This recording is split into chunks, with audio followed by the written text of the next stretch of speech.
Councillors, the time is now 6:30 and I will declare the meeting open. I advise the public that this meeting is being webcast and members of the gallery may have their voice and image captured. By attending, you consent to being captured, recorded and webcast. Any statements made by individual persons during the course of this meeting are the statements of those individuals and not of council. You should refrain from making any defamatory remarks or making comments about another individual without their consent. Council accepts no liability for any statements made by individuals during the course of the meeting. In the event of an emergency or the fire alarm sounding, please remain calm and wait for instructions from the General Manager and Council officers. If we need to evacuate the building, Council's emergency muster point during Council meetings is the lower car park. In the event of a medical emergency, please alert Council staff for assistance. Council acknowledges the Wanneroo people as the traditional custodians of this land we are meeting on today. We pay our respects to elders past, present and future. I extend that respect to Aboriginal and Torres Strait Islander peoples here today. We also acknowledge the Awabakal people to the east and the Darkinjung people to the south and other Aboriginal peoples who now live within the Cessnock local government area. Tonight, we have with us Pastor Courtney Watton from Kingdom Community Church at Weston to deliver the council prayer for us. So, Pastor Watton, please come forward. Over this one.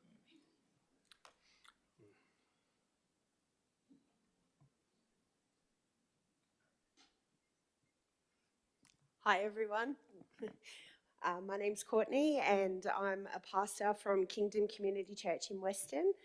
I also help to manage Kingdom Food Care, which provides affordable groceries to anyone in need. We'd love to see anyone come and visit us at any time. Thank you for having me here tonight. Let's pray. Our wonderful and gracious Most High Lord, we lift up the Cessnock City Council to you, its councillors, members and officers. We ask that you would direct their work, guide their decisions and strengthen them, all for your honour and glory.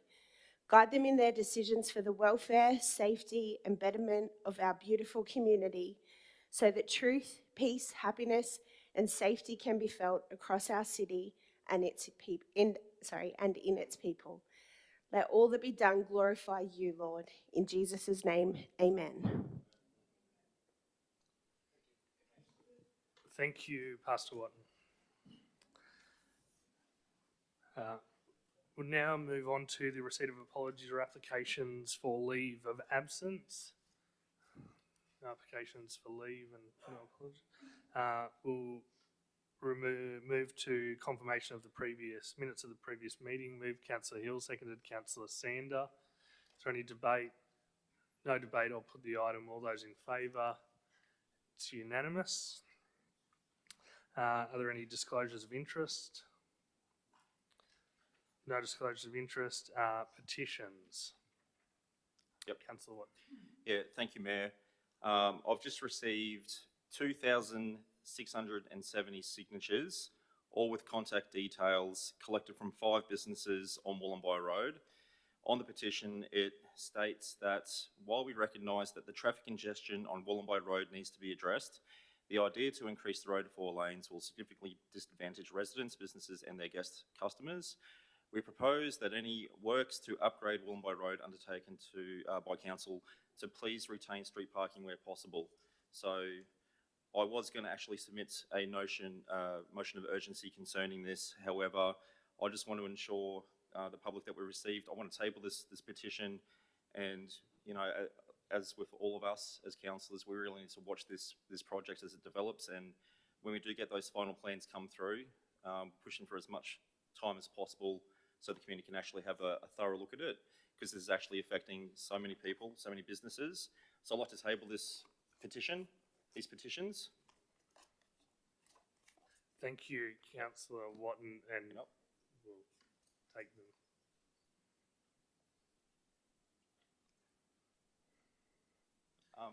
Just in closing too, I just wanted to note that, and this may need to, I'll have to follow up with this with the relevant directors, but there has been a request, a JIPA made, and there's still information waiting to come back to the actual applicant regarding Wollombi Road. So I just wanted to mention that this time when I'm putting these petitions in. So I just want to let everyone know I'll be following that up too. Thank you. No other petitions.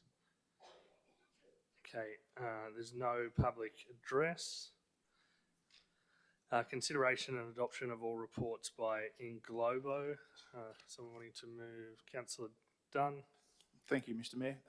The recommendation that having read and considered the reports in the agenda relating to items GMU 6, the Internal Audit Charter, CC 35 Investment Report for May 2024, CC 36 Investment Policy, CC 37 the Financial Management Policy, WI 16 the Tender T 2024-20 Flood Recovery Multi-Site Pavement Stabilisation Works, that Council adopt the recommendations as printed for those items.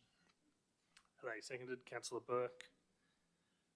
No debate. We'll put that item. All those in favour? It's unanimous. Thank you. There are no mayoral minutes. Motions of urgency. No motions of urgency. We'll move on to report GMU 4 2024 minutes of the Audit and Risk Committee meeting. Councillor Dunn, you're happy to move that way? Happy to move. Speaking seconded, Councillor Hill. Speaking, Councillor Dunn. Yep, I just have some questions, Mr. Mayor. For the 5.5 years of the previous term of council, sitting on the audit committee, it was raised quite frequently around council's capacity to fund and deliver on internal audits. And I note there are 61 open and agreed audits, 20 overdue audits, and 2 audit actions that were not accepted. And my question is, has anything changed, and is anything going to change with regards to how we fund the internal auditor to be able to basically deliver on the capacity that we're asking them to deliver on? The Acting General Manager. Thank you, Mr. Val. Yes, I would say, Councillor Dunn, that there is processes have been put in place, and certainly if you go back to our past audit history and internal audits, the number of outstanding actions have been drastically reduced over the last 12 months in particular. So that will be will lead to what it is that you're seeking. So I think at this point in time, for a council of our size, there's an adequate investment in our internal audit function, and certainly some of the process improvements and the way we're going about it will ultimately lead to those numbers that you referred to dropping further again. Thank you. No further debate. We'll put the item. All those in favour? It's unanimous. GMU 5 2024 Audit and Risk and Improvement Committee Charter. Councillor Dunn moving that way, seconded Councillor Burke. Speaking, Councillor Dunn. Yeah, thank you, Mr. Mayor. Again, this one, I don't know where I sit with this one, but we're in a process where legislation is going to change, and the voting councillor that sits on that committee is going to be removed, and we're at the point where we're going to see our representation as councillors not be there anymore, but at the same time we're going to get confidential reports. And I have raised this several times now around what I believe the quality of the minutes that we get from the Internal Audit Committee and the motions that are accepted by them that come to us isn't necessarily adequate in the amount of information that we get and the direction we believe they're going from. So I think it's a good thing that we don't have a councillor on that committee anymore. It allows us to be removed from the independent audit function. That is a good thing.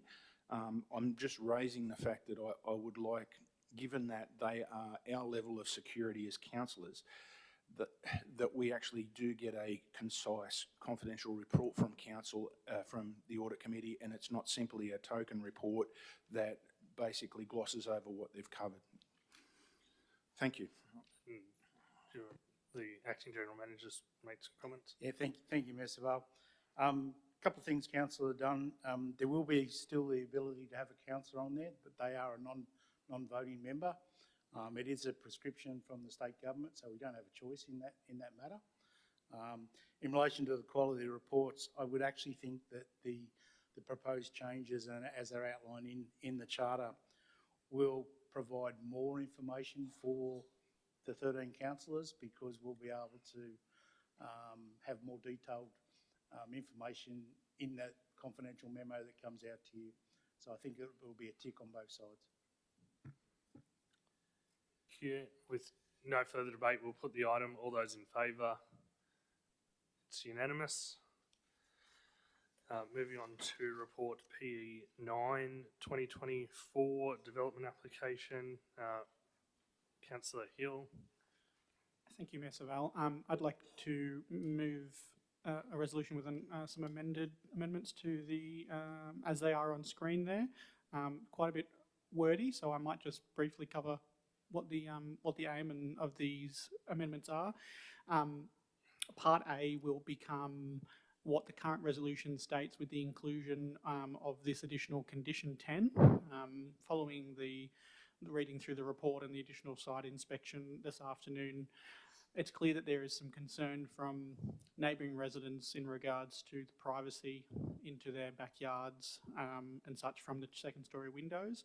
And so I would like to see us be able to include this extra condition, which will mean that any first floor bedroom windows directly facing the neighbouring properties, whilst still being required to begin 1500 mil above the finished floor level, that they also are only able to be opened to 25% of the portion of the window, and that they are constructed of obscured glass.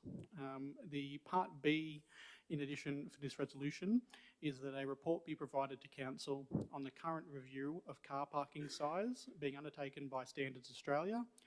It's understood that Standards Australia is consulting with industry on a potential to increase the size of the standard parking bays across Australia to accommodate the trend of larger vehicles, because there's some detail in the plans for this application, as it would be in probably most applications coming to Council for new builds and garages, that while they are providing car parking spaces within the development, as we know there is a trend across the country for larger vehicles being the primary sort of favoured vehicle of individuals. And so we'd like to see that hopefully we might just get it seconded first. Someone want to second that? Councillor Sander, and then... No worries, thank you. I'd like to see us be able to improve the way in which we apply conditions and changes to plans to allow for these car parking spaces to be larger by standard. Thank you. Thank you. Swing Councillor Judd. Oh, thank you, Mr. Mayor. I've just got a couple of questions first. Are any of these units disabled friendly, and if so, can you explain how? As I'm not an expert and looking at the design, I couldn't see how any of the units were different to make them to be in accordance with the Disability Inclusion Act. Director. Oh. Yeah. The Acting Development Services Manager. Through the Mayor. Is that turned on? A condition is imposed on any determination that requires the two units to be constructed like that, but that level of detail is not required at development application stage. So basically, like, it's not sort of wheelchair, it doesn't have to be wheelchair friendly, things like that? Yeah, it has to be wheelchair friendly, and it has to have the other kind of things in the bathroom and the lower cabinets and things like that, but that level of detail isn't required at the development application stage. If it's determined by way of consent, that condition goes on there, that CC plans have to meet that standard for two of the units. Okay, so just so I make sure I know I got it right. So that would come later at the date if it gets approved? Yes. Yep, okay, thank you. Okay, so the next question I've got is the next door neighbour of this property has been told this development is a transition housing, so can be used for people that have mental health issues or, you know, rehabilitation from the correctional centre. Is that true? The Director. Thank you, Mr. Through the Mayor. Councillor Jeb, we're not aware of, that's not been made clear in the application at this point. It's a simple multi-dwelling housing residential development. Okay. Hang on. So page 98 in the enclosures, February 1st, application re-notification due to the applicant amending the design of the application, 4 submissions received from 3 properties. Were these new submissions after the design change? If so, were they, who was actually notified that the design had changed? Thank you. Director. Excuse me. Through you, Mayor. The people that were notified the first time are re-notified when the application is amended and put on notification. They were new submissions on the basis of the second notification, raising issues very similar to those originally submitted for the first notification. Awesome, thank you. So with the contribution table, I know we touched a bit on this today in like the meeting. Why is it that cycle? Oh no, I actually know the answer to that. Hang on, next question. Why are we allowing so many properties using strata so they don't have to comply with the minimum 450 metre square lot size? Thank you. Through you, Mr. Mayor. That's a matter for the proponent. If they were looking to Torrens title, where they're in essence legally a separate parcel of land, then that minimum lot size would apply. But as strata and you have an Englobo lot with individual components of that Englobo lot owned, yep, it's not considered a subdivision to create minimum lot size under the standard planning instrument. Okay. Now, I'm guessing there is a policy on how many car parks. With the size of this development being 8 units, we know that most people in this town, there's usually 2 per unit. Why is it 14 car parks and then 2 visitor car parks?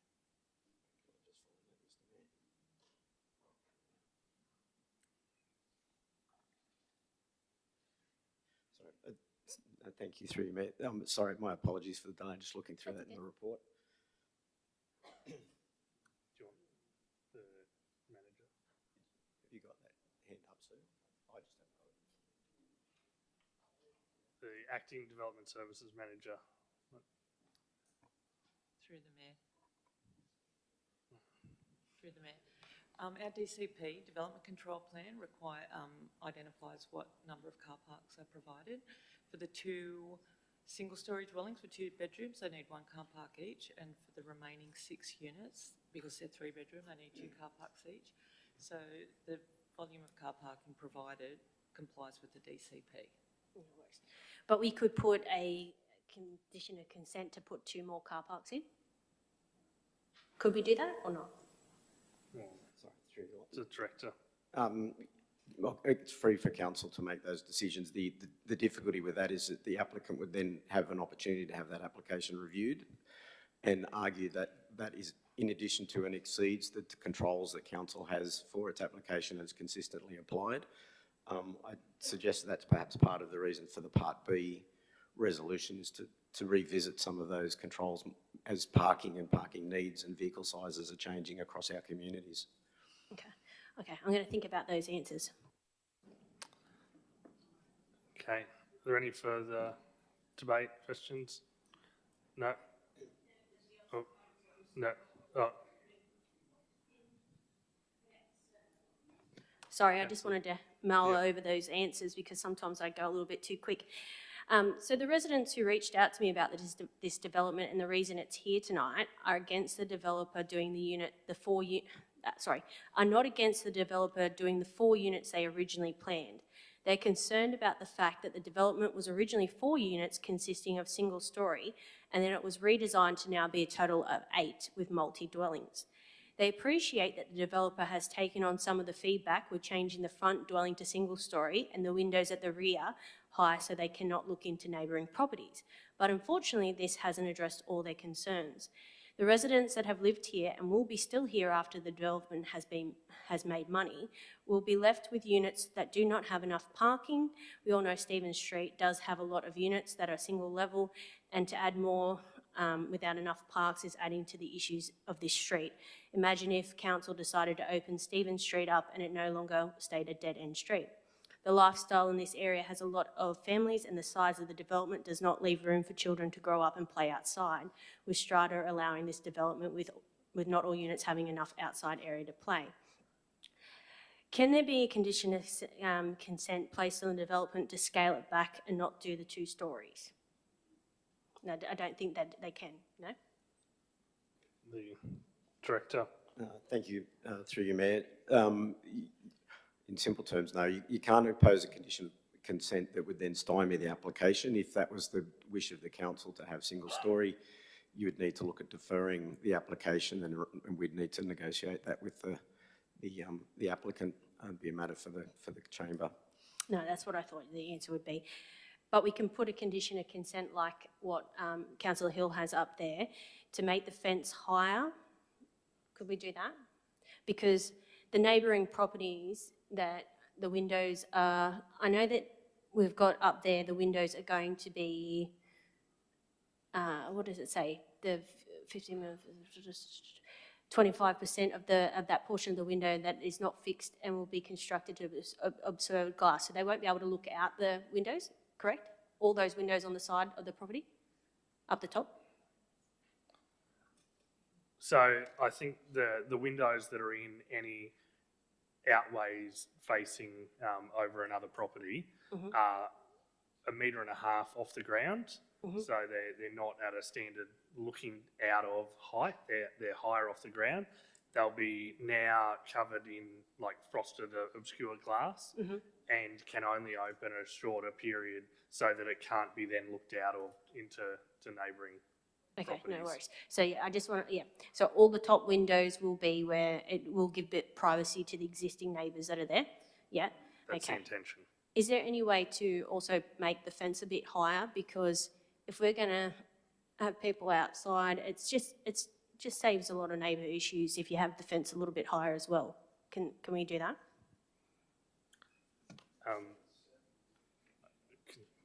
The Director. Thank you, through you, Mayor. Again, it's a matter for the standard fence heights in our DCPs are at 1.8 metres. I suspect we could talk to the applicant about a 2 metre fence, but if the council wanted to impose that condition, it's not flagrantly changing the outcomes of the proposal. So we could certainly talk to the applicant about that. But Can if it be council just wanted to do noted that tonight, down? you could do that. Please. Thank you. So what we... Like, the windows are great. Yep. Yep. But can we put in there also about taking the fence up to 2 metres instead of 1.8? The boundary fences, so... Part C, sorry. Part C is what Paul's no, saying. we It would have to should be be up able there? to put it into Part A. Yep, okay. Yep. So I'll leave the Director to word that condition. Sorry, I'm happy. So it would be words to the effect that that the plan submitted with the construction certificate to show the dividing fences to be a minimum of 2 metres. Yes, that'd be amazing. Thank you. We can put words to that. The construction certificate. Show the boundary fence to be a minimum of 2 metres.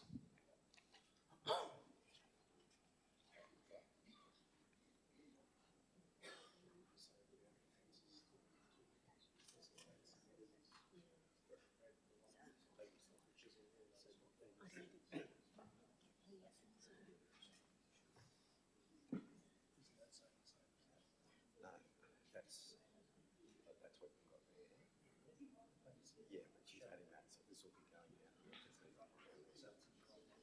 Yeah. Yep. So we'll just move that paragraph down to the bottom of that section rather than in the top there. Yep. Perfect. Okay, are the mover and seconder comfortable with that addition? Yes. Okay, so the mover and seconder are happy to accept that as part of the motion. Thank you very much. So it's now forms part of the motion. Any further debate? No further debate. We'll put the item. All those in favour? It's unanimous. Now move on to report PE 10 2024. Proposed amendment to Development Control Plan for Regrowth Kurri. Councillor Hill. Moving that way. Moving that way. Seconded Councillor Sander. speaking? Yeah, just Councillor briefly, Mayor Savelle, speaking in support of the resolution, this is a very slow, I guess you would say, progress out here that we're fighting the planning and the issues with flooding that they're being encountered out there as they put this together. But it's good to see some progress being made, and just for people to be kept in the know that these our council's planning covering this area surrounding the sort of the Hydro, Loxford area out there in past the Expressway in Kurri. Council is keeping a keen eye on what we can do to sort of make this development the best it can be before it sort of starts kicking off.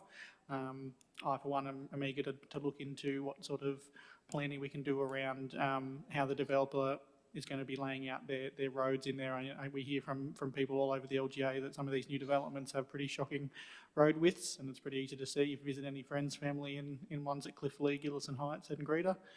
So I'd love if we as a council can get into the nitty gritty with them and try and sort those problems out before they pop up in these new developments. Yeah, Councillor Judd. Thank you, Mr. Mayor. I've just got a couple of questions again. Sorry, I just did not get time to write these in an email. So point 2 of the motion is that the subject is okay. Hang on. Sorry.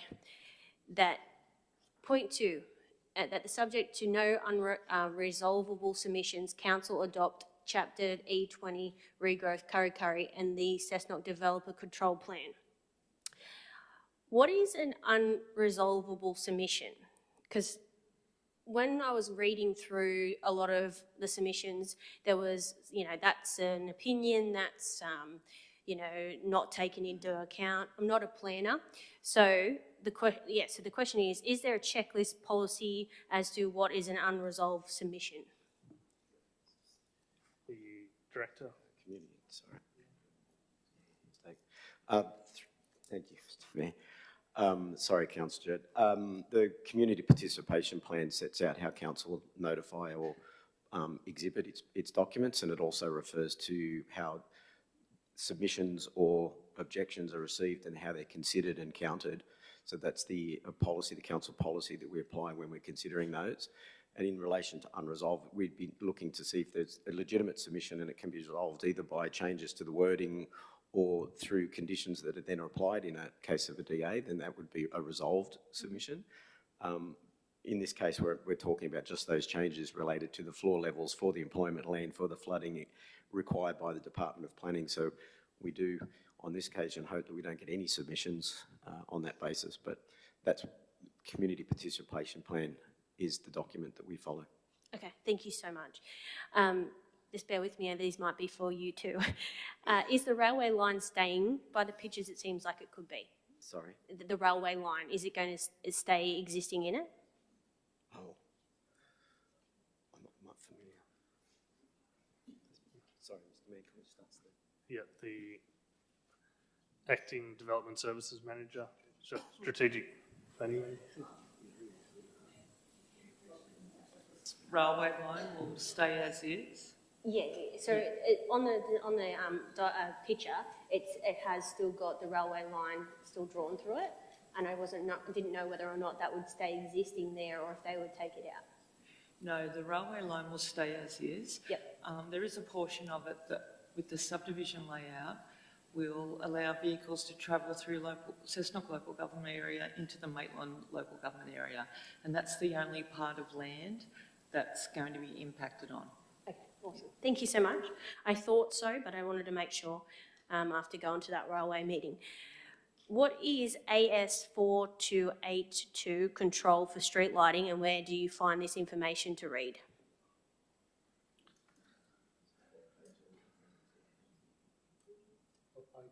Oh, and that's the only one I didn't write what page it was on. Do you want me to send that in an email? Yeah, we can. Take that AS one is on the Australian standard. The number is the number that they keep their references, Yeah. and that relates to lighting, and it will set lux standards and lumens and all that. Yep. It's available. We're a member of Australian standards, so we can provide you with a copy. Thank you so much. Going off the designs, it seems like a lot of this area is flood-prone land. Why are we developing it? There's so much talk about climate change and being resilient, but seems like maybe poor choice of building sites is one of the major factors. The Director. Thank you, through you, Mayor. Thanks, Councillor Joe. Certainly with any development area, there will be constraints, whether they be ecological, flooding, or it may be road limitations. In this case, what we're dealing with is acceptable flood levels within the employment land area. Certainly the design of the subdivision and the consideration of the strategic planning has been that the residential areas will be able to be easily flood-free, and the roads will be flood-free, and there'll be access available in and out during events. With the employment land, it's a lower status if that's the yields in terms of human occupation is lower than in a residential, so the finished floor levels aren't as high. But in this case, we're certainly being asked by the department to make sure that they're set above the freeboard. But all sites will have constraints. This site can be developed, and those flood areas will be identified as constraints and will be riparian corridors or otherwise, or where development can't be above that freeboard, development won't occur. Okay. Why is it that one of the checklists for council is making sure the land is not contaminated, but the aluminium shelter has state government as the regulator that overseen the compliance of the remediation, yet there's no oasis on state to report to council? It would just make it easier. Sorry, can you It would make it easier. So one of our checklists with our DAs is usually to say, is the ground contaminated or not? The aluminium smelter, or whatever it is called, there is the local government, state government were the ones who remediated that, but they don't have to tell us if their land's contaminated or not. It needs to be on the state register, and for where the state government's the regulatory authority, then you need to seek that specific detail. It's listed. I might take that specifically on notice because there is quite a bit of work that's been done on the background for that site in relation to how the development's working around the existing site and the containment cell and the new works, and provide that to the councils if I may. Thank you so much. I just thought it would be easier for state to talk to council than the developer having to do it. Why is the local roads, why do we keep doing the local roads in developments at 8 metres width? Because when you've got two cars going through, no one can park on the side of the road without issues. Director. My apologies. Thank you, through you, Mayor. That's the engineering standards that we apply. There's still a fair bit of work to go in terms of the final design on those roads, because we're not at that point with subdivisions having been, the detailed design of subdivisions being submitted and assessed. But it's in relation to the Australian standards and council's engineering standards that apply for roads, be they local, regional catchment or otherwise. Excuse me. My apologies. Yeah, okay, thank you. And then I've got just quickly a couple more. So the corner blocks are to be designed to address both street frontages with dual occupancy. Does that mean like a normal house block can't build on a corner block? Director. Thank you, through you, Mayor.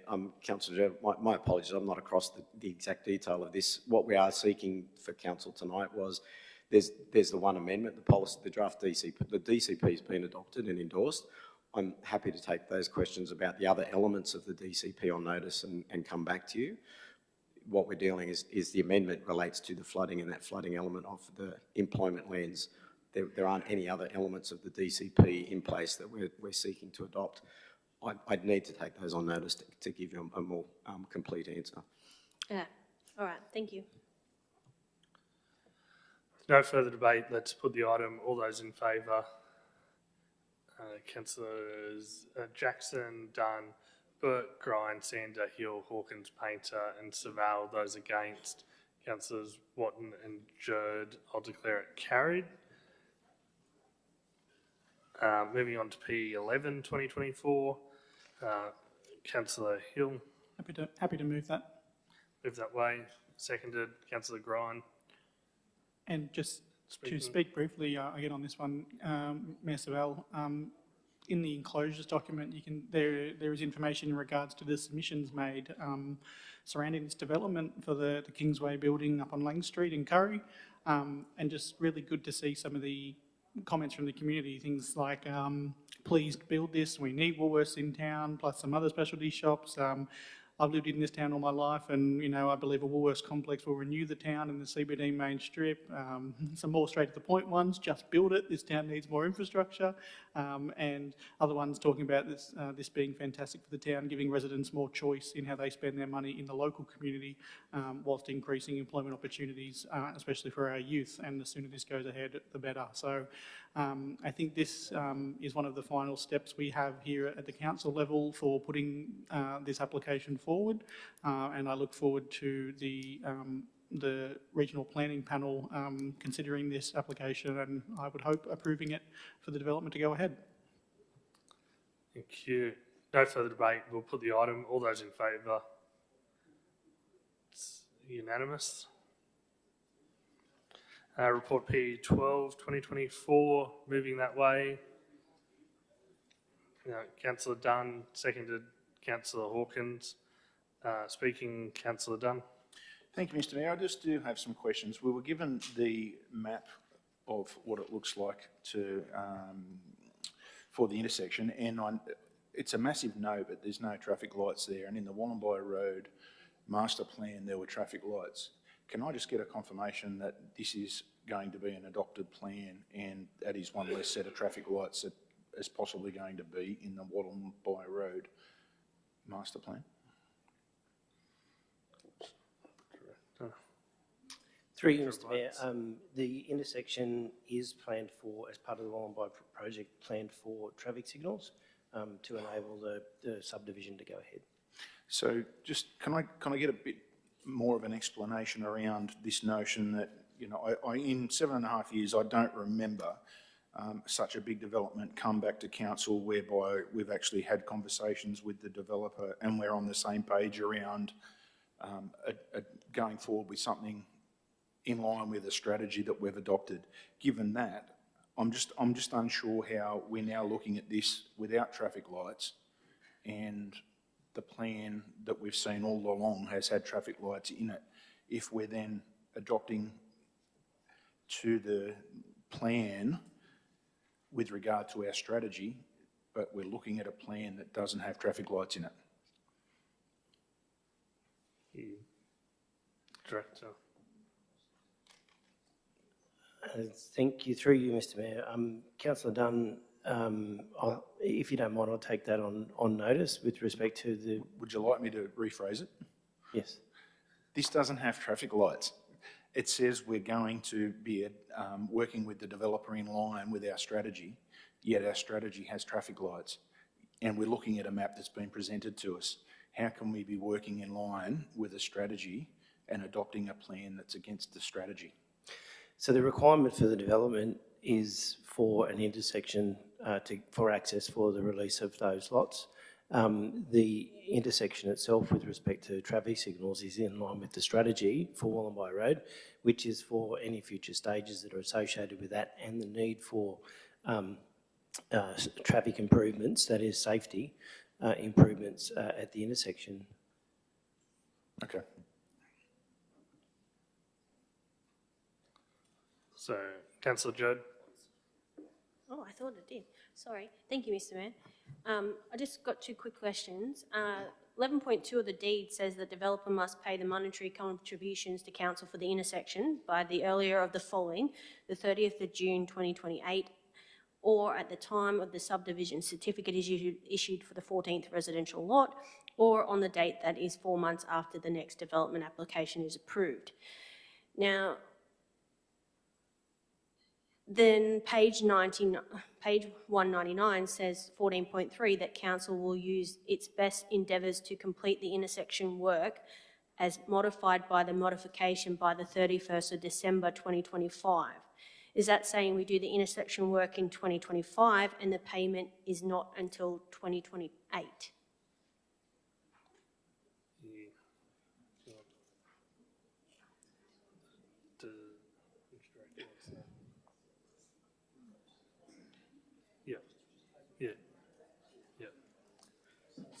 Sorry, thank you, through you, Lord Mick.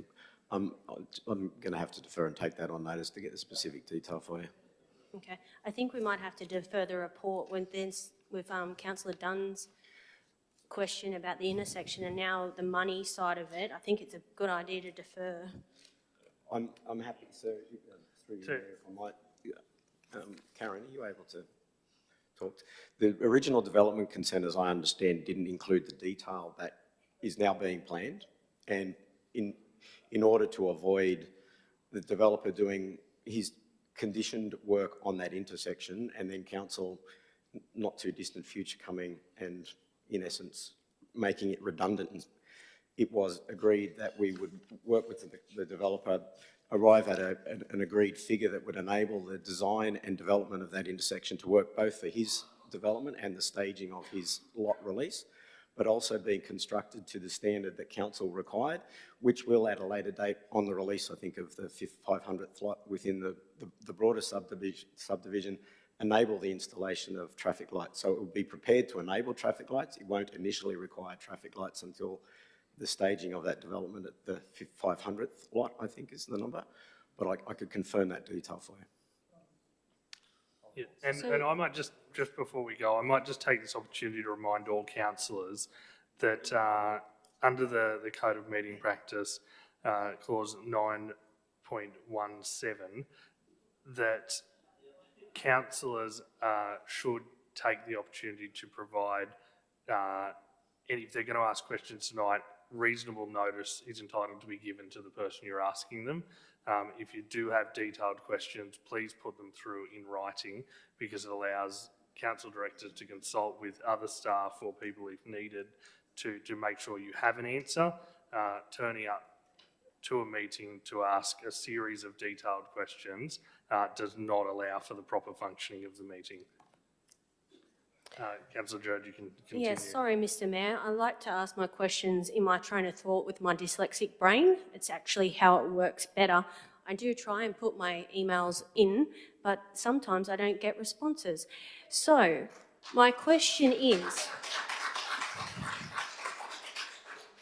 the deed says 11.2 that the money, right, is to be paid by the earlier of the following, the 30th of June 2028, but then on page 199, 14.3, that the council use its best endeavours to complete the intersection work as modified by the 31st of December 2025. I think it's pretty easy to answer. Are we then going to be doing the intersection works in 2025 but still not getting the payment to 2028?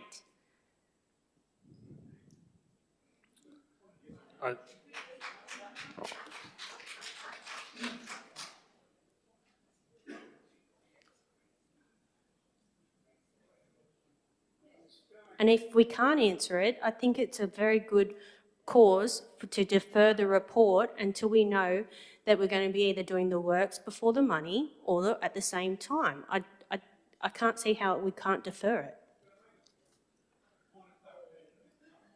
Have a point of clarification from Following along here in the enclosure Councillor Jerd is reading from in regards to the developer paying the council the monetary contribution in accordance with this clause at the earlier of the following, subject to intersection works being completed. There are then 3 points after that, 30th of June 2028, or at the time the subdivision certificate is issued for the 14th residential lot, or on the date that is 4 months after the next DA is approved. So my reading of that, and I'm happy for an additional answer still to be issued to Councillor Jerd, would that mean that we would complete the intersection works there, and then whichever of those 3 happen first is when the funds would be paid to council? But when is that? It could be still 2028. That would be in accordance with the agreement as proposed. So, yes, the answer is yes, that would be in accordance with the agreement as proposed. So it could be 2028 before we get the money. At the latest date, in accordance with the agreement. Yeah, I want to put a motion up to defer the report, please.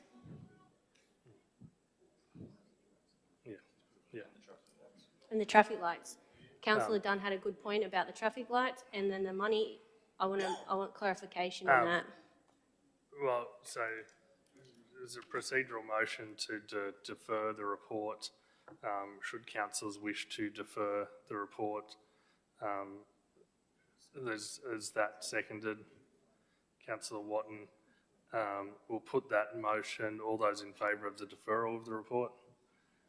Councillor Watton and Jerd. Those against? Councillors Jackson, Moores, Dunn, Burke, Grind, Sander, Hill, Hawkins, Painter and Saval declare it lost. We'll now continue. I ask the gallery to come to order. We'll now continue with the debate. In closing debate, we have Councillor Dunn. Thank you, Mr Mayor. I'd just like to point out to everyone that we aren't actually adopting this tonight. We're approving it to go out onto exhibition. It's not adopted until after that exhibition and everything comes back. So it's pretty straightforward, really. If people have objections to it, there's 28 days for people to object to it, and then if it's significant, it'll come back to council.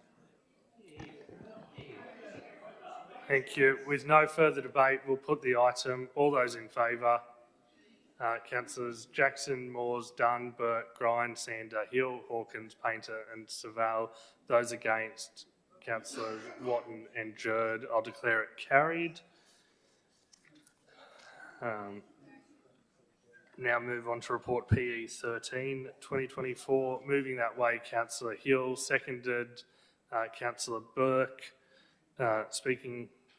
So just moving with an amendment to the resolution, Mayor Saval, as noted on screen, I propose an additional dot point 3 to this report, stating that council notes that a revised local infrastructure contributions plan or plans will be drafted on the principles of recommendation 1 and 2 above and be reported to council prior to any such plan or plans being placed on public exhibition.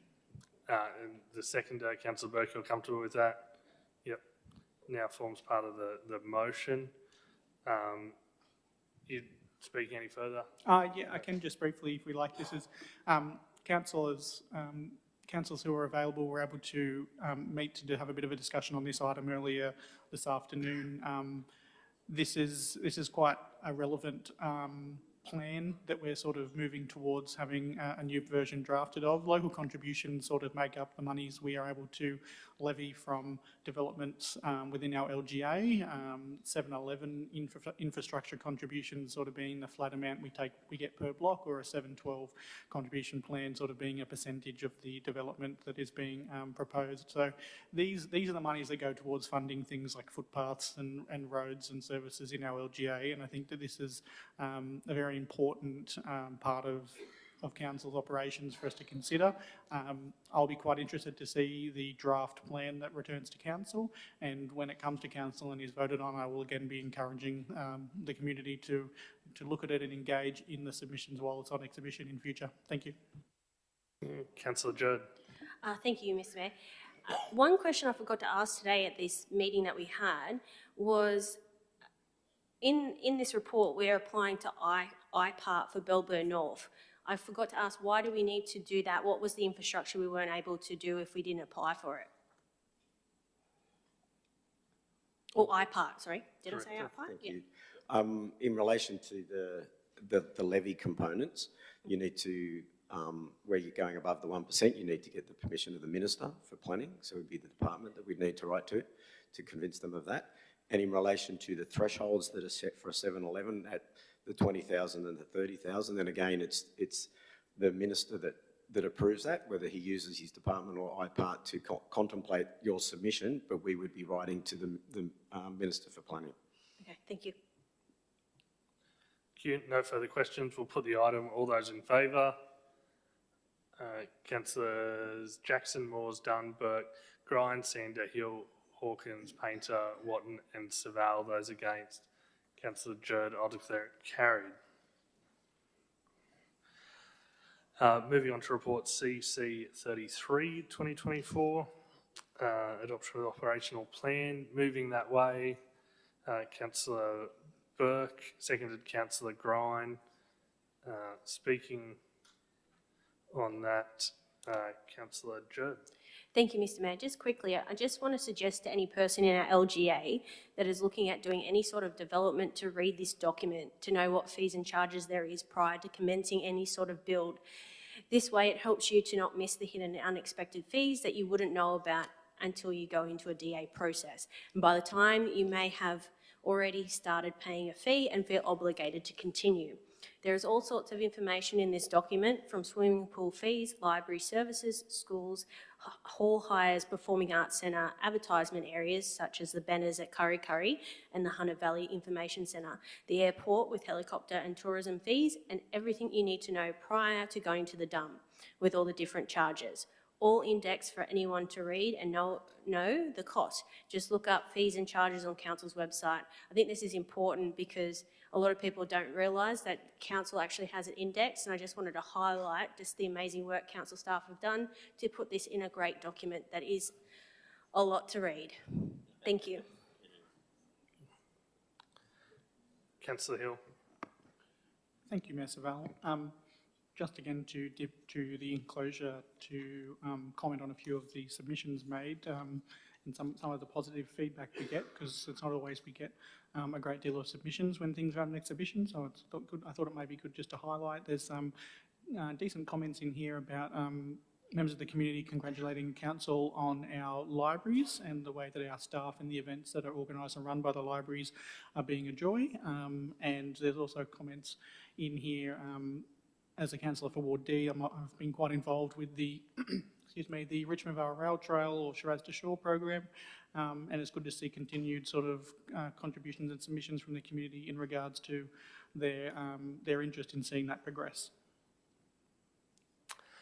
Thank you, Councillor Hill, and I might just make a brief comment just to thank the staff for the work that they put in. This is a significant document around the operational plan and setting out the works that Council will undertake for the next 12-month period. We're at a period where we've really increased our spend on capital works across the local government area. There would be many councillors that remember from recent times where we sat at about $17 million worth of capital works achieved per year. We know that last financial year we delivered around $56 million worth of capital works. This financial year we're around 60 million, and we have a budget set in this operational plan for around $79 million worth of capital works, which is quite a significant increase, and I just want to say thank you to all the staff involved in that. With no further debate, we'll put that item. All those in favour? It's unanimous. CC 34, 2024, making the rate, moving that way. Councillor Hill, seconded Councillor Sander. With no debate, we'll put the item. All those in favour? Councillors Jackson, Moores, Dunn, Burt, Grind, Sander, Hill, Hawkins, Painter and Saval. Those against? Councillor Watton, Councillor Jerd. I'll declare it carried. Moving to reports CC 38, 2024. Moving that way, Councillor Hill, seconded Councillor Burke. No debate. We'll put the item. All those in favour? It's unanimous. CC 39, 2024, resolutions tracking report. Moving that way, Councillor Hill, seconded Councillor Grine. No debate. We'll put the item. All those in favour? It's unanimous. WI 13, 2024, intersection of Cooper and Charlton Streets. Councillor Dunn. Thank you, Mr Mayor. This is a plan that we've only just received, and it's called an interim plan, and it's asking us to expend around $500,000, and I think we need a little bit more of an investigation into that, so I would like to defer this as a procedural motion to the next meeting pending a briefing. So, procedural motion that be deferred for a councillor briefing before the next meeting. Seconded, Councillor Painter. Those in support of that motion? It's unanimous. Moving on to report WI 14 2024, minutes of the local traffic committee.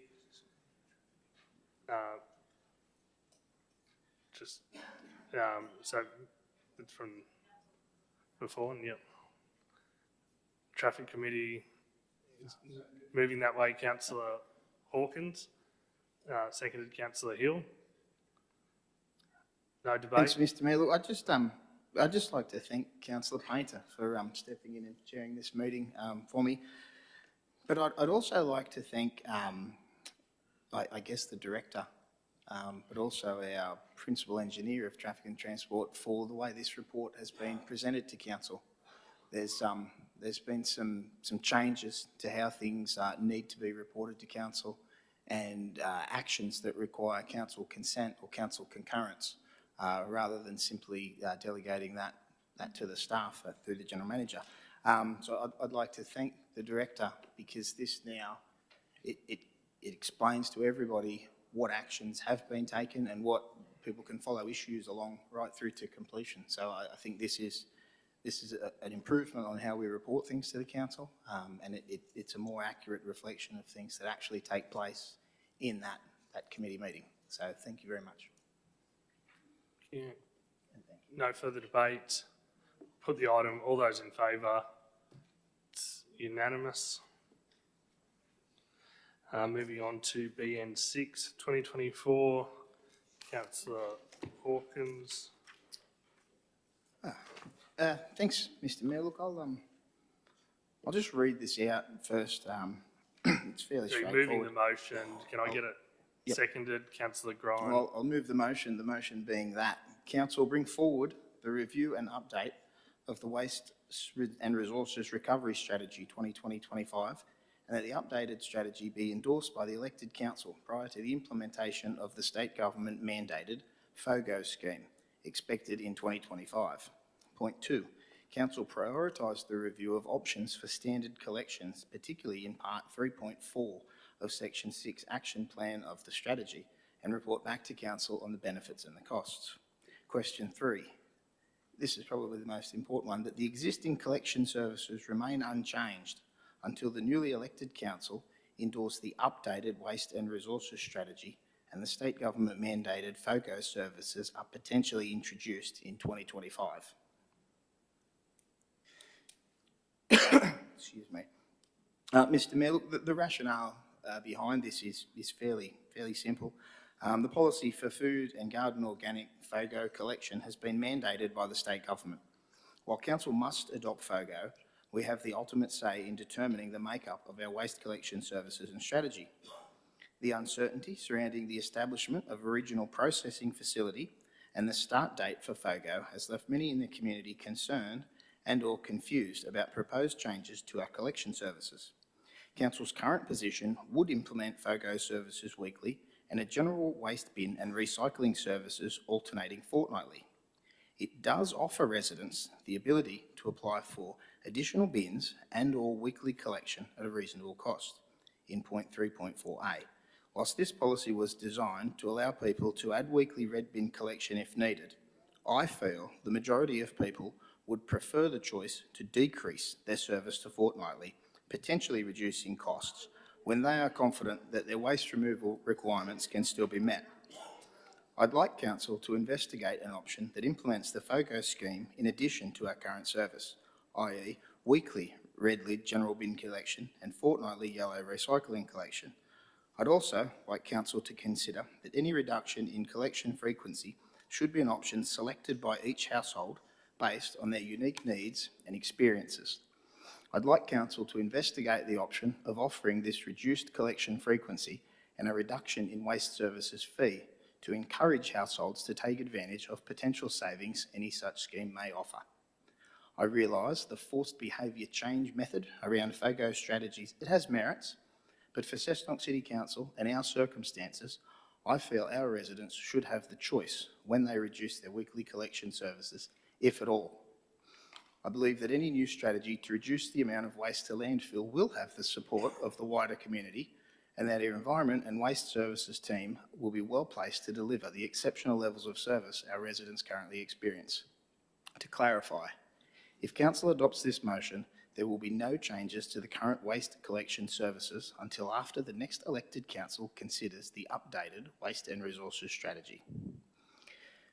Mr. Mayor, it seems fairly straightforward, but the director's commentary, it talks about the review of FOGO in a general sense across the state of New South Wales, frequency of collection services for the organics collections, waste and organics bin sizes, standards versus other options, reported household participation rates and diversion and contamination rates, winter collections.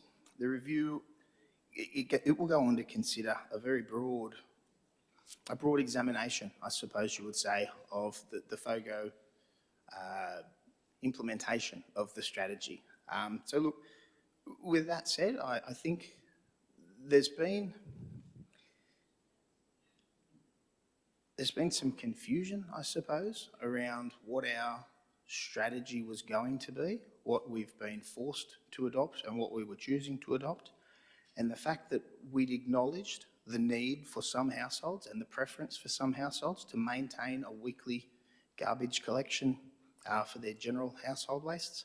I think looking around this table, the 12 of us, no two households are the same amongst us. And I think that people should have the choice as to the frequency that they reduce to. So this motion, it's very straightforward, and it will come back in that review by our staff. So I just think that to remove any confusion, I'll say it again, there will be no changes to garbage collection. That's it. If this is adopted, people will opt into the strategy of reducing their waste makeup and their collection frequencies. I think I'll leave it at that. If there's any need for clarification in a right of reply, I'm quite happy to.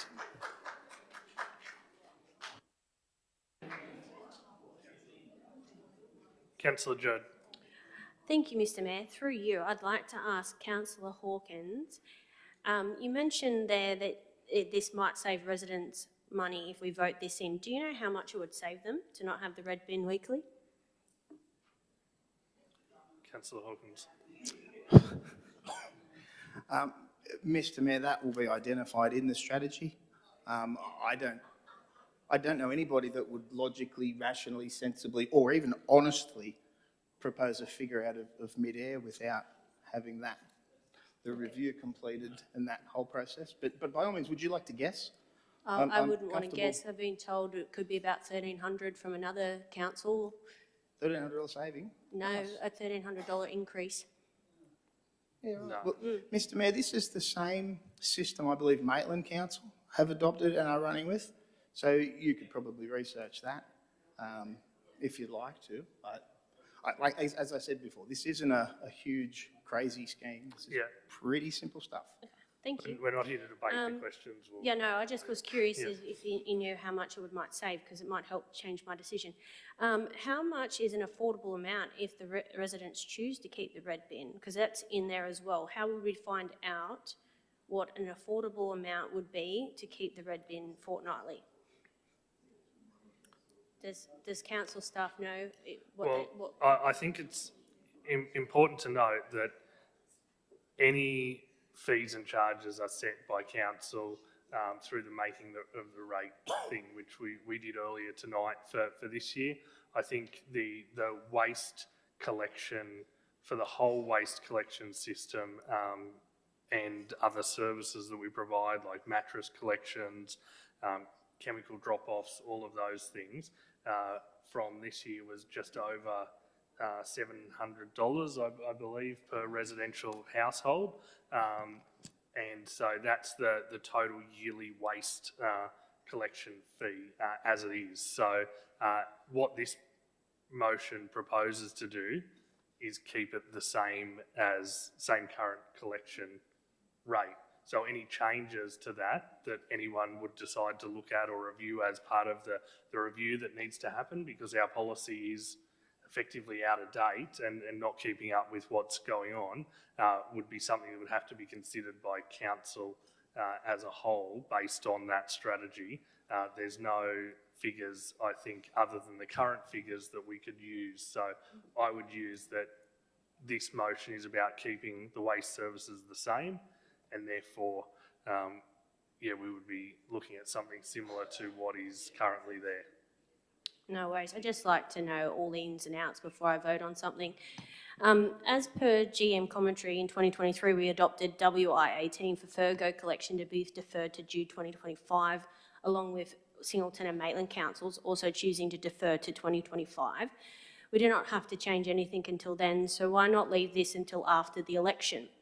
To clarify, Councillor Hawkins, come to order. To clarify, if council adopts this motion, there'll be no changes, right? Which I know that. But what it says is that it is putting it to the next council to adopt this. It is, in a long way around, it's saying that we want to adopt this now. Once you get the report, we want you to adopt it. It's a suggestion. Well, I'm sorry, that's how I take it. So to clarify, this is about saying that the current waste and resource recovery strategy ends and is out of date. It's already out of date because we've already deferred things around approvals, requirements, there's reviews into this.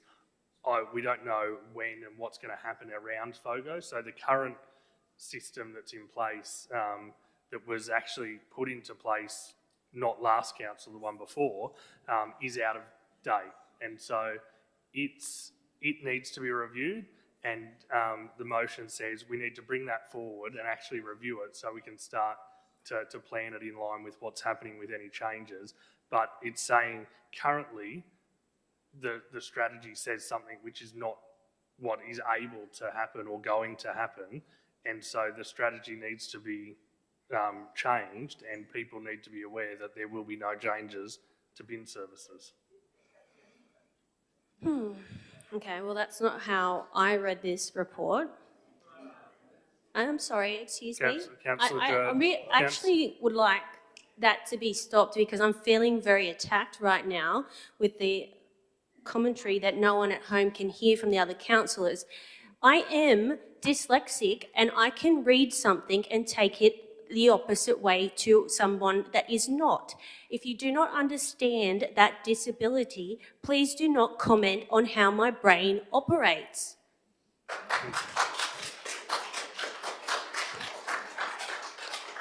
And I will again ask, councillors to come to order And laughing is when not other acceptable. councillors are It's speaking. a form of bullying.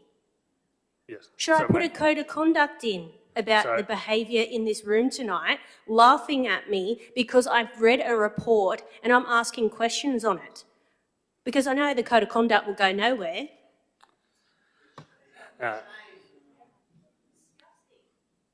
So is there any further debate? Councillor Moores. Thank you, Mayor. Was it directed at any particular one?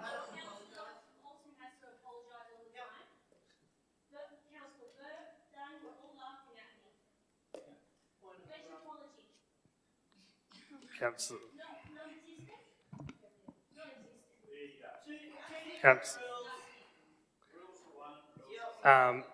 We'll continue on with Councillor Moores. Councillor Moores has the floor. Thank you, Mayor. As long as, what's going on here? Councillor Moores has Have the you got floor. hold of this place or what's going on? Councillor Moores has the floor.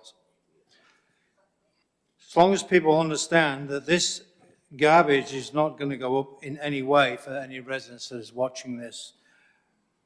We're not here to try and put the price up. No one's making the right prices, and it's not being passed on to the next council for them to do it. It's whatever happens through the channels that is out of our reach. So it's not a scare tactic to residents. The rates are not going up.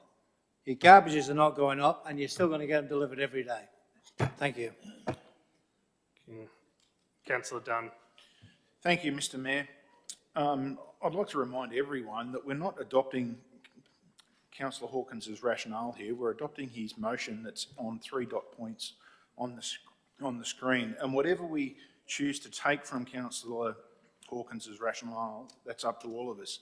But again, we are voting on what's on the screen in those 3 dot points. And a lot has changed since we last voted on anything to do with the bin collection. And when we last voted on it, we had a clear idea of what was going to be mandated around FOGO and what was happening with resource recovery. And that has changed, and so has our capacity, and the regional processing facility capacity changed. So we're at a point now where it needs to be readdressed, and someone needs to then look at the results of it when the report does come back once it's been readdressed. And until that point in time, no decisions can be made. So the whole notion that anything would change is fanciful. At the end of the day, we have one red bin weekly. It's a certain size. There's no ambiguity around the size of the bin or the amount of time that it's going to be collected, weekly, fortnightly, monthly. So what this is doing is allowing us to have some clarity around exactly what we have now and a bit of a forward timeline of what we expect in the next 12 to 18 months around FOGO. Thank you. And closing debate, Councillor Hawkins. Thanks, Mr Mayor. And look, you don't have to ask me to apologise, but I will apologise to Councillor Jerd. At 1:44 yesterday, I tried calling you to discuss this and clarify, and I'm sorry that I didn't try again. I contacted Councillor Watton as well. I wanted to clarify the intent of my motion and the simplicity. I'm sorry if the rationale... you can, but I don't know, whatever it was. Continue on, anyway, Councillor Hawkins. Yeah, look, this isn't some crazy, sinister anything. This is a pretty simple thing. It's what the community have been asking for. I guess you'd say that they've been concerned around what the rumours were and the proposed strategy, and people have been not hearing all of what the proposal has been. I think this will just clarify that it's not what you've necessarily been told it's going to be. And I would like to hope that we can move forward from this. As Councillor Dunn very eloquently put it, it's the 3 simple dot points, not your understanding of my rationale or your reading between the lines or any subtext or subplot or anything like that. It's simply, and I'll repeat it again, that we bring forward the review and update of the Waste and Resources Recovery Strategy 2020-2025, and that the updated strategy be endorsed by the elected council prior to the implementation of the state government mandated FOGO scheme expected in 2025. That council prioritise the review of options for standard collections in Part 3.4 of Section 6 Action Plan of the strategy and report back to council on the benefits and costs. 3, that the existing collection services remain unchanged until the newly elected council endorse the updated Waste and Resources Strategy and the state government mandated FOGO services are potentially introduced in 2025. Pretty simple stuff, and I would commend this motion to the council and the community. Thank you. Thank you. With no further debate, we'll put that item. All those in favour?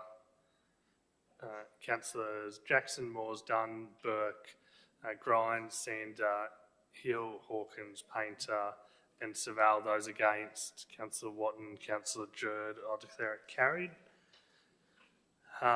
Moving through to Councillor Watton in regards to report BN 7 2024 regarding police. Councillor Watton, Yeah. you're moving, I'll let you move the report first. Yeah, I'd like to move the motion amendment, please. Yeah. So the amended resolution you're moving, not the original, Yeah, I'd like to propose the amendment, yes. the amended one, so the one. Yep.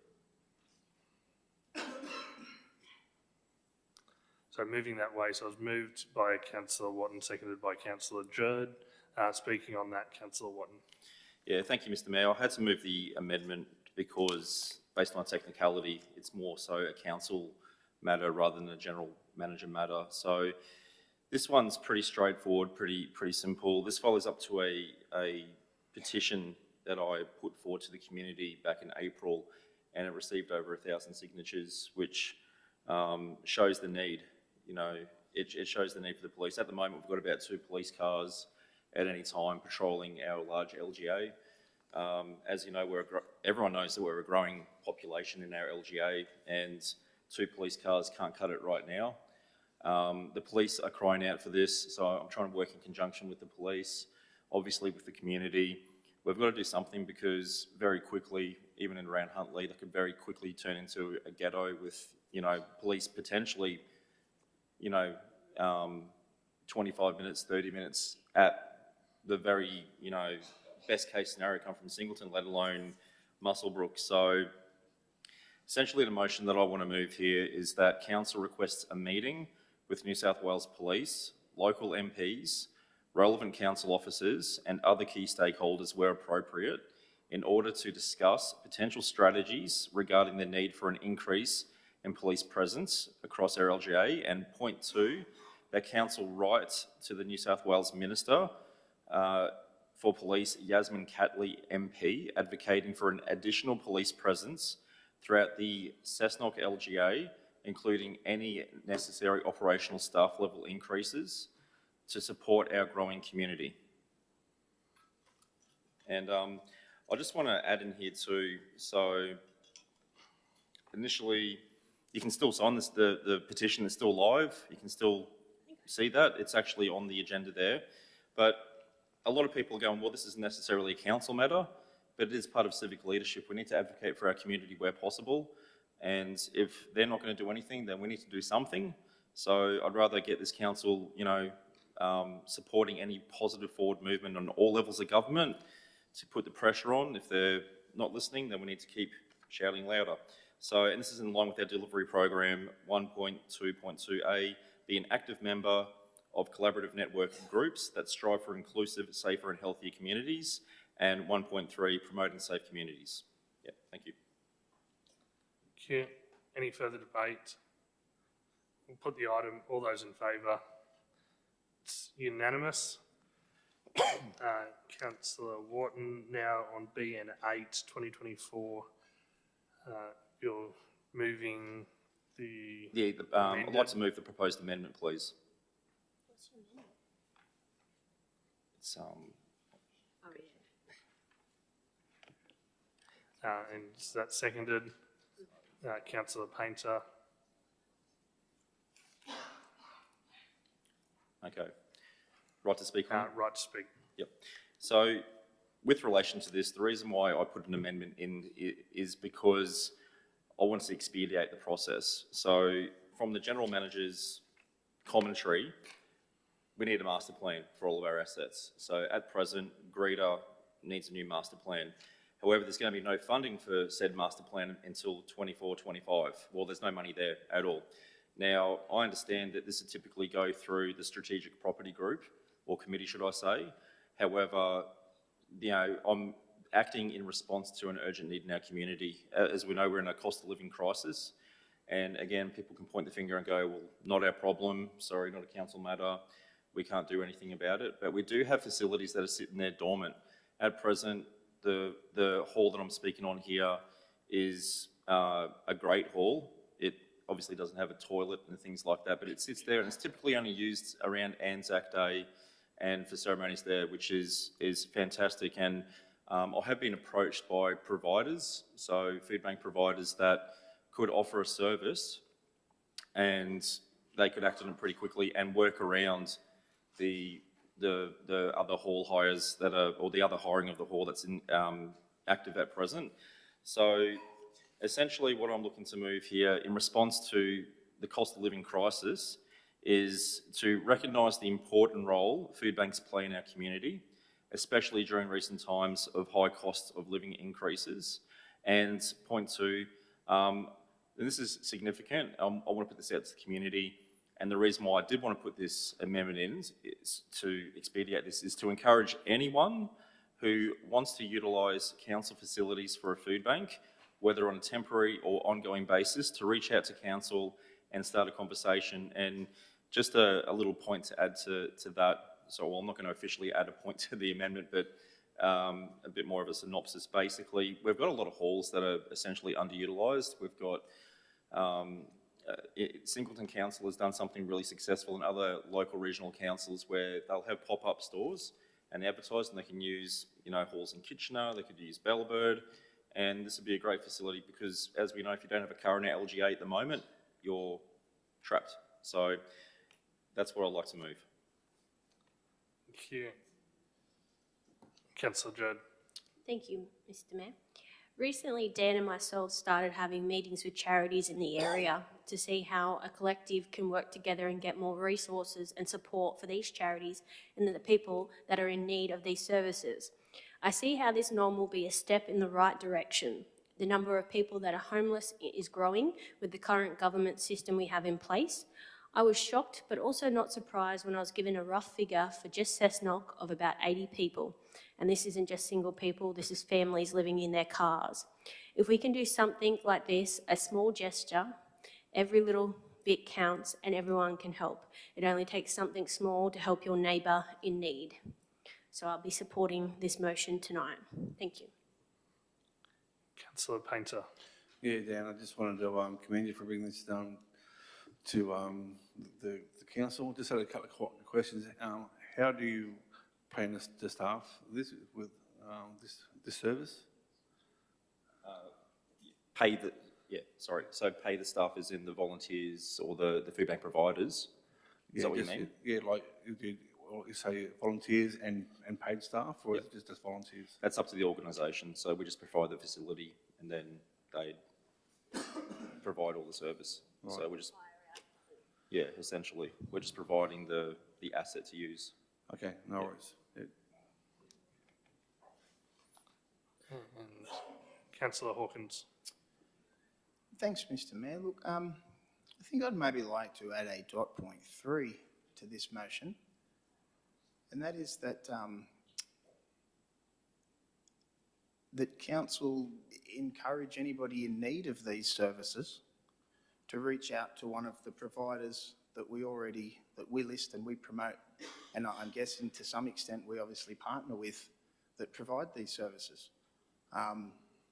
Even with my basic, almost non-existent internet skills, our support and assistance section of our webpage, local food, utilities and clothing, it lists the Cessnock Samaritans Information and Neighbourhood Centre, Kurri Community Centre, Salvation Army, Food War Inc. Cessnock, Food Care Western, Soups On, Northern Coalfields Community Care Association, Rotary Club of Cessnock and Hunter Food Relief. There are organisations out there, I'm sure, that maybe aren't listed or aren't up to date with their contact details. But I think that if council can do as much as we can to put the people that need this assistance in contact with the people that are providing it, they do a fantastic job for those in our community that are in need. And it's wonderful that council can support to the extent we are. And I would commend Councillor Wharton for bringing this notice of motion forward. And that if there are any other organisations that can think of our community facilities that could better assist them in getting this to the people that need it, I think that's great. I think that's something that should only be encouraged, and it's good that it can come to us and that we can do our little bit to help. Thank you. So the amendment you were talking about, so that council encourages anyone in our community in need of food bank services or food bank assistance, support,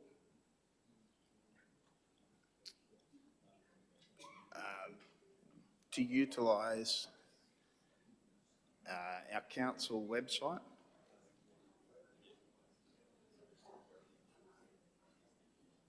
to contact service providers listed.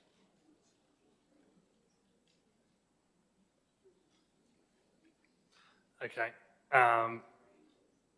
Councillor Watton and Councillor Painter, are you both comfortable with that addition of a dot point? Yeah, just a quick point of clarity. Yeah. Clarification though, that may need to be updated. The website is one of those, a couple of those places are actually shut down.